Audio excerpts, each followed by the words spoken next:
તો આજે નવરાત્રીનો છેલ્લો દિવસ અને ઓક્ટોબર સિરીઝની શરૂઆત આજના દિવસે જુઓ આપણને એક મજબૂતી સાથેનું કામકાજ જોવા મળ્યું છે। ખાસ કરીને ક્રેડિટ પોલિસી આવ્યા બાદ આજે તમને બજારમાં તેજી આવતી જોવા મળી અને નિફ્ટી તમને 24,800ની ઉપર બંધ થયો છે। સેન્સેક્સમાં પણ એક 700 પોઈન્ટનો ઉછાળો આવ્યો। ખાસ કરીને આજે પ્રાઇવેટ બેન્કિંગ સ્ટોક્સની અંદર સારી તેજી જોવા મળી એને પગલે જુઓ નિફ્ટી બેંક પર 700 પોઈન્ટ વધીને આજે તમને ઓલમોસ્ટ 55,300 પર બંધ થતો જોવા મળ્યો છે।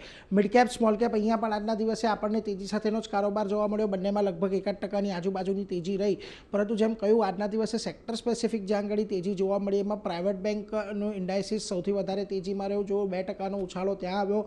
આ ઉપરાંત તમને capital market share, defence shares, Fin Nifty આ બધી જગ્યાએ એક સારી તેજી જોવા મળી છે। ખાસ કરીને હવે આવીએ નિફ્ટીના વધનારા સ્ટોક્સની ઉપર તો જુઓ આજના દિવસે ટાટા મોટર્સમાં એક સારો ઉછાળો દેખાયો, લગભગ 5.5%નો વધારો રહ્યો।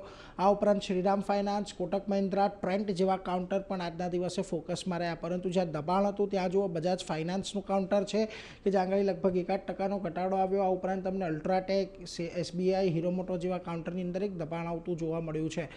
ખાસ કરીને આજના દિવસે મિડકેપના ફ્રન્ટ પરથી જ્યાં તેજી રહી ત્યાં જુઓ કેપીઆઈટી tech, Vodafone idea, હુડકો, Cochin shipyard જેવા કાઉન્ટર રહ્યા, એટલે ત્યાં ખાસ નજર રાખવાની। પરંતુ જ્યાં દબાણ તમને આજના દિવસે આવતું દેખાયું એમાં જુઓ ખાસ કરીને આઈટીસી, હોટેલ્સ, એચપીસીએલ, ક્યુમિન્સ અને ડિલિવરી જેવા કાઉન્ટર છે જેને લઈને આજે અહીંયા દબાણ જોવા મળ્યું। ઓવરઓલ આપણે એક સારો એવો ઘટાડો જોયો હતો, ત્યાંથી અત્યારે એક બાઉન્સ બેક આપણે જોઈ રહ્યા છીએ। 24,900 એક મહત્વનું હર્ડલ છે, એટલે જો હવે શુક્રવારે આપણે 24,900ની ઉપર જઈએ છીએ તો અહીંયાથી તેજી આગળ વધતી જોવા મળશે, નહીં તો ફરી પાછા આપણે એક વખત કન્સોલિડેશનની રેન્જમાં જ આવી જઈશું।